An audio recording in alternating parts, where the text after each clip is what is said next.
Hey there, viewers, and welcome back. We're live, we're interactive, we're taking your emails, we're taking your text messages, we're taking your tweets. If you want to go on Twitter, we're doing the hashtag #GetWellChallenge.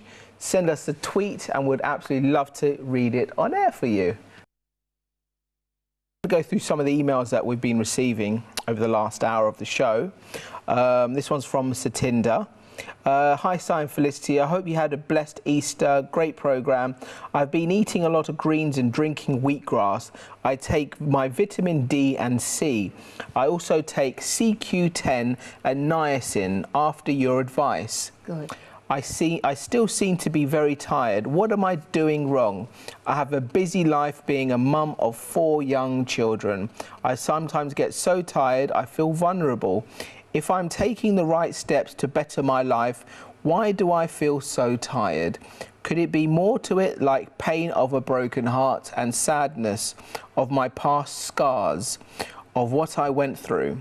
Please can you advise me and pray for me? Thank you, Auntie Felicity. Oh, lovely, Satinder. It's wonderful to hear emails from you, Satinder, and I do pray for you on a regular basis. And of course, you're exhausted looking after 4 children on your own, and you have the stress, as you say, of a broken heart. So these things do wear us down. What I would suggest is that you talk to someone, maybe at your church. Perhaps you can find someone who's a wise, an older Christian counselor like me, an auntie or a granny who's seen it all, and really have someone to share this with, because it's really hard on your own. And I know you're praying a lot. I'm praying for you as well. But see if you can find someone who will just be a good friend, a good Samaritan, and just listen to you. I'm also wondering if you're spending a lot of time on your computer and mobile phone, and that's causing you electromagnetic stress. Because in fact, I'm wearing this wonderful thing which I bought in San Diego, which I found at the conference, the Integrated Health Conference, and they're really good. I've also been given one to Si for his birthday, so he's got the black one, I've got the red one, and I've got one for my son. I do think that we do suffer. Maybe you're living in a flat, and you know we're getting the Wi-Fi, not only from our own apartment, but from everyone else's apartment as well. And I can only tell you that since I found this, 3 weeks ago in San Diego, I'm wearing it, and amazingly, I do feel much, much better, because of course I'm living on a computer and I've got my mobile phone next to me all the time, and I live in a block of flats again where everyone's Wi-Fi is coming at me. The difference with these things is it protects my body from all the other devices. So, you know, in the old days, I used to have one that was on the computer or on the mobile phone. Yeah. But it was not actually, this is something new. It comes from Israel. Yeah. It's done by somebody I know in America who I met at the conference, really impressed with this technology. So this actually protects me from everything that's going on here in the studio. Yeah. From other people's Wi-Fi. Because the point is, the second we step out of our own house, we have no control. We don't know what sort of the frequencies that are going through, the Wi-Fis and internet and everything else that are going through. How do we know? And this seems like a great way to protect ourselves. Well, they also make us something for a smart meter as well, because apparently in America they're fixing these smart meters in everyone's houses, which can't be turned off. And they're emanating Wi-Fi all the time. And so they've got something now that's like a guard you can put on that as well. But you see, I feel that when I'm traveling, as I am so much, this is great, that I'm protected, even if I'm on the plane, wherever I am. And I did bring it through the security the other day, and it didn't cause a problem, because I thought, oh my goodness, I've forgotten it, I'll get stopped and searched. But in fact, I wasn't. So it's really clever, and it comes from Israel. So I'm really excited about it. And that might help you, Satinder, if you can just talk to someone, get lots of prayer and support, and also maybe clear up this electromagnetic radiation as well. Okay, thank you, Felicity.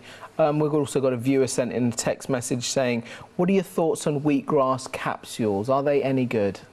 Well, of course, they're wonderful. If you're traveling and you can't grow your own wheatgrass and you can't get the frozen, you can't have that with you.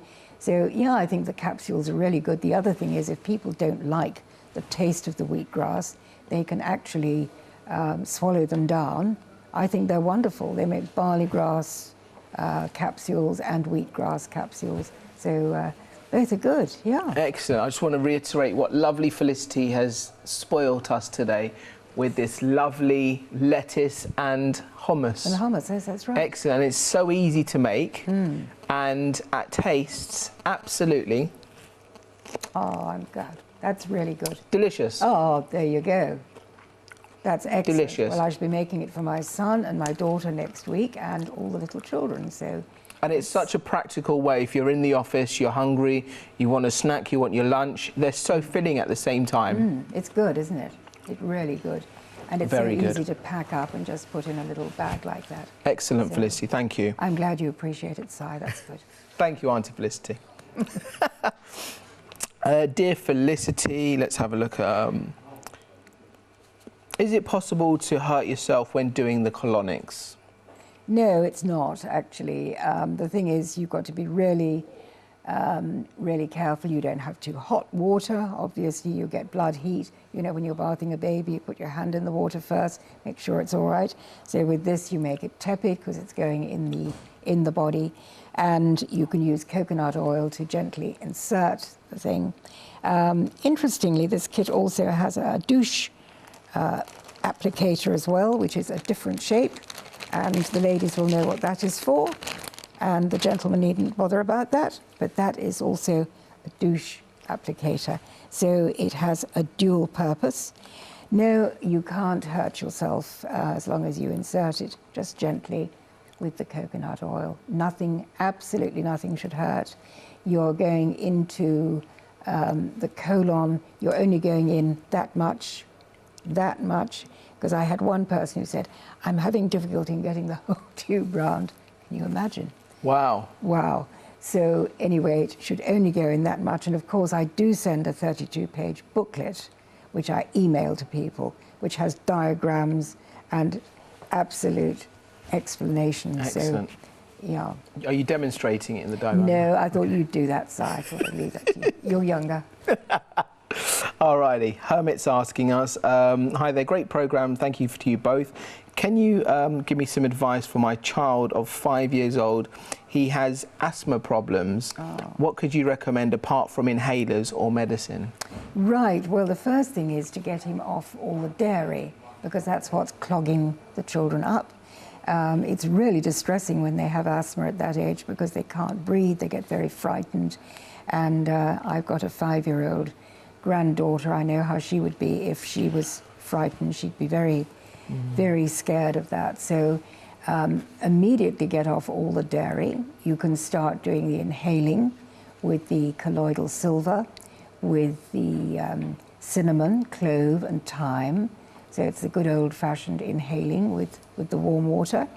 To make it safe for a small child, you can get a Vicks inhaler, which stands about that high. It's a plastic thing. You put the hot water in that and it can't spill, because obviously with a 5-year-old, you've got to be really careful they don't spill hot water. With breathing, it could be that you have mold in the house, damp in the house, and that will set off asthma attacks. So will some spicy foods.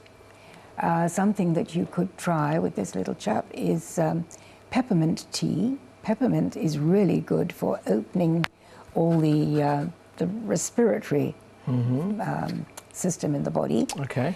The oil pulling, I mean, he might be a bit small at 5 for holding the oil in his mouth and swishing it round. Yeah. He might go and swallow it, but you have to explain to him that he's to swill it round. What would happen if he did swallow it?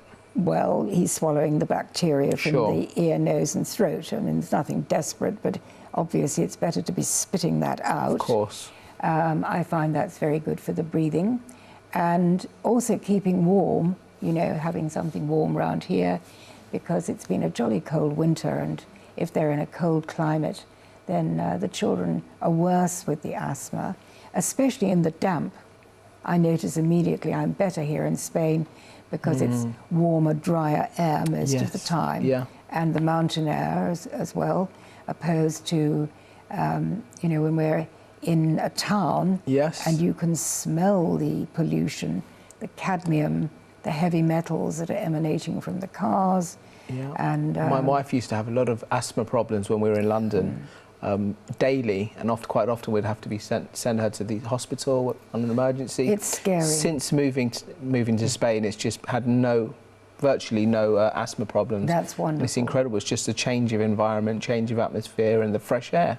Something people can get at home is a nebulizer. You know, when you go to hospital, what she would have had is a nebulizer. Now you can buy one at home for, I don't know what the price is now, but I've had one for a long time. And it's wonderful. You can nebulize Ventolin. You can also nebulize colloidal silver. And so that goes direct into the lungs, and it will clear up that awful, frightening, suffocating feeling that people have with the asthma. Okay. I do hope that helps. You can also email me, Felicity Corbin-Wheeler@gmail.com, and just let me know how he's going. Okay, well, our lovely Sukai has sent us an email saying, "Hello, Auntie Felicity and Uncle Si."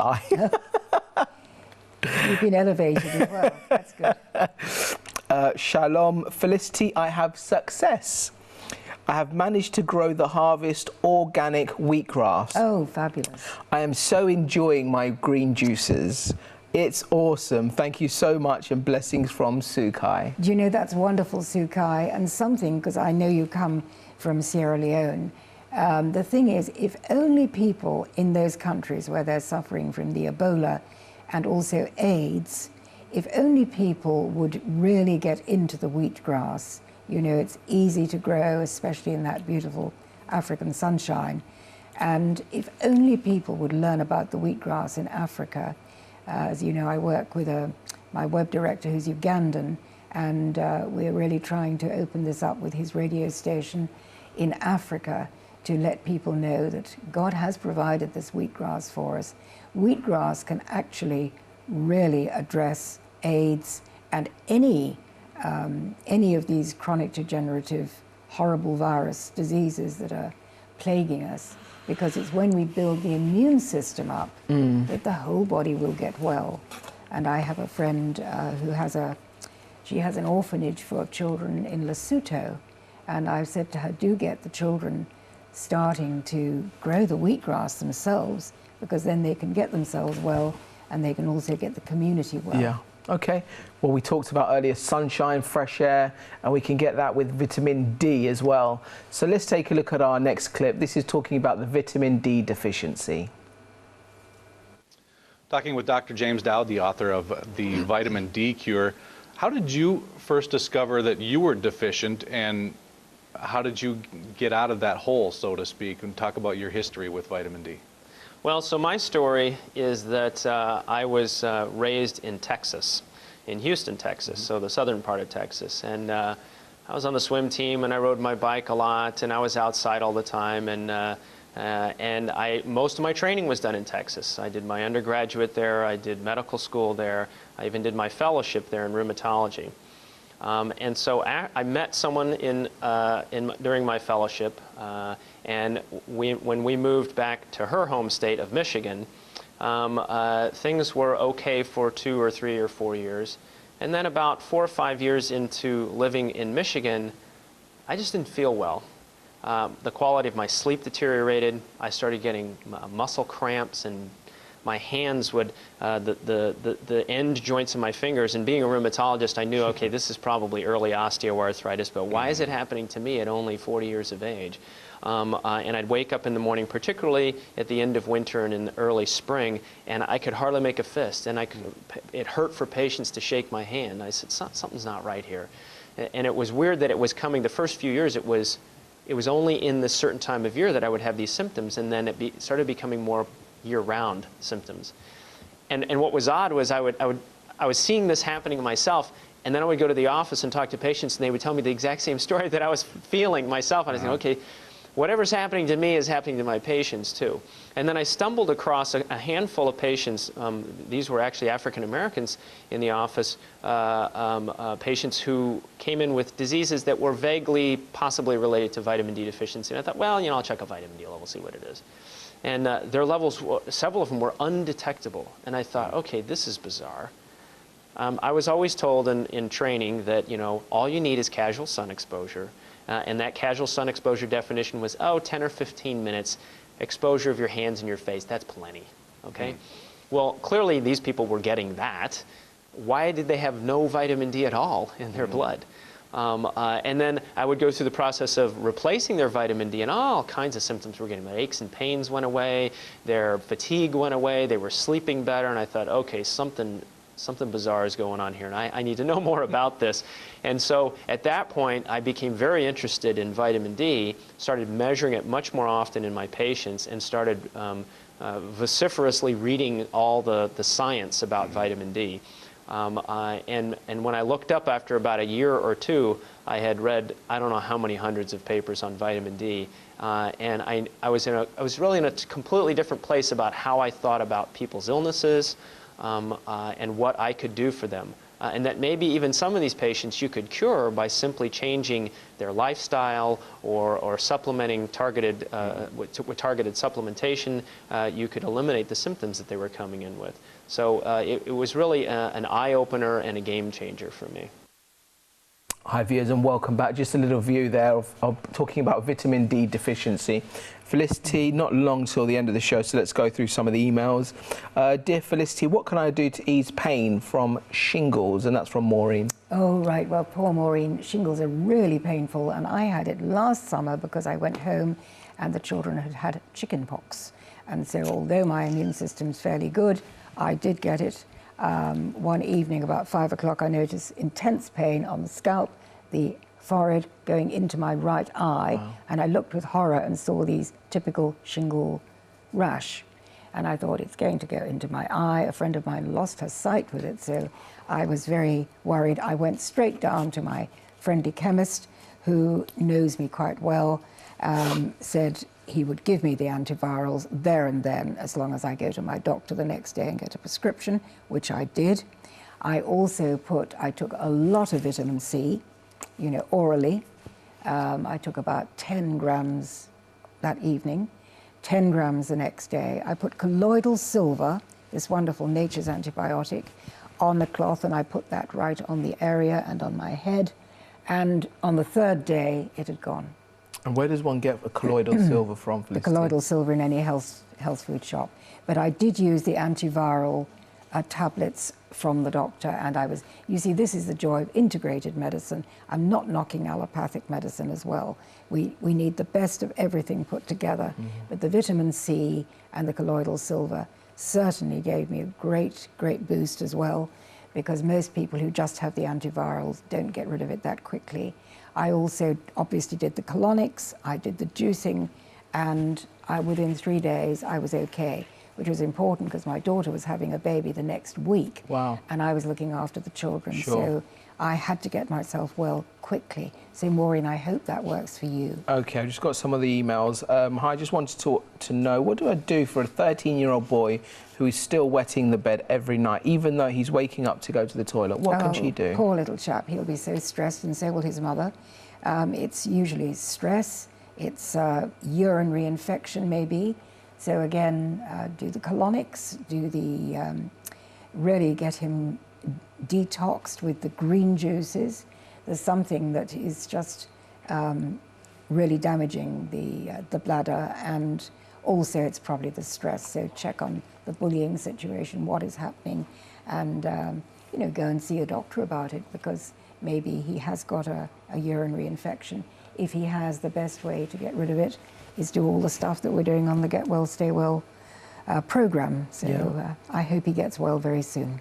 Okay, here's another one from Carol. Thank you so much for your great program. My son-in-law had a blood transfusion years ago, but was given contaminated blood by the NHS, and the result was hepatitis C. He has had intense treatment with the NHS and now seems okay. My question is, what does he do now to get back to his fitness as the treatment has taken its toll on him? Well, that kind of treatment does take a toll on the body, and I trained at Hippocrates Health Institute with a girl who'd had Hep C the same way from infected blood sometime years before, and she actually went to Hippocrates Health Institute, completely got rid of it. So I would suggest that you contact them as well, because they, and also of course you build the immune system with the Get Well Stay Well program. But Dr. Brian Clement of Hippocrates Health Institute does know the particular drugs that he used on my friend Sitska. So. Okay, Mavis has sent us a text in saying, I drink hot water and lemon quite a lot. Is lemon bad for you? Well, lemon is acid if you bite into a lemon or if you had it neat. But of course, when you put a little bit of lemon in with water, it does turn to an alkaline ash in the body. So it depends how strong you're using the lemon water. But lemon is really good for you. It does alkalize the body. I also like the hot drink with honey, lemon, ginger, and a little bit of mint on the top. So just a little squeeze of lemon. Tom is asking, great program, Simon, Felicity. How can I get help with herniated disc? Right, well that can be very painful and immobilizing, and I would suggest you go and find a good chiropractor and let him have a look at you, check you out. You've obviously got something out of place, and he will show you the best way to get it back in. You know, diet is going to build the immune system, but it's not going to put right an actual misalignment in the spine. So go to an expert on that. Are there any particular foods that he needs to be avoiding? Well, obviously the meat and the dairy are never good, so, you know, stick with the general program. But with a herniated disc, you need to get that put back into place. Warmth and obviously the hot baths and being very gentle, after you've had it put back in, you know, make jolly sure you don't do it again. That's the thing. So that's basic advice. Okay, hi there, I have one green juice in the morning with a spoonful of wheatgrass. I'm taking B12, but still having hot flushes. What can I do? Well, there is a patch, you know, the LifeWave patches, that really works wonders. It's called the SP6, and I've known that for some people who've had real problems with the hot flushes, this has been the answer. So it's worth trying those as well. So you can email me, FelicityCorbin-Wheeler@gmail.com. Now, I spoke to Margaret on the phone yesterday, who called into Revelation. She asked about the colonic bags. You mentioned it earlier on in the previous hour. Just in case she's just tuned in, just explain, where can she buy the colonic bags from? Okay, Margaret, well, you can get them from me, because most people don't know what to buy. The chemists don't know what to give you either. So I've put together the whole thing. So it's got the bag, it's got the tube, it's got the little on and off tap, which is so much better than the clip that people used to use. It's got the applicator for doing vaginal douching and also for washing out the colon.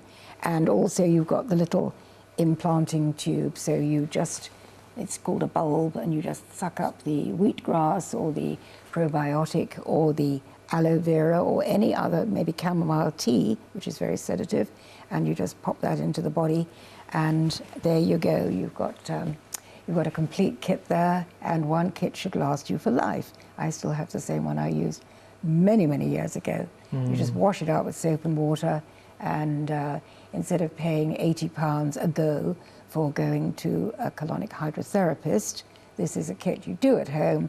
I'm so passionate about people getting well, staying well at home, inexpensively and safely. Excellent, Felicity. We have come towards the end of today's programme. As always, thank you so much for joining us. And thank you also to our viewers, because without you watching our programmes, we wouldn't have a show.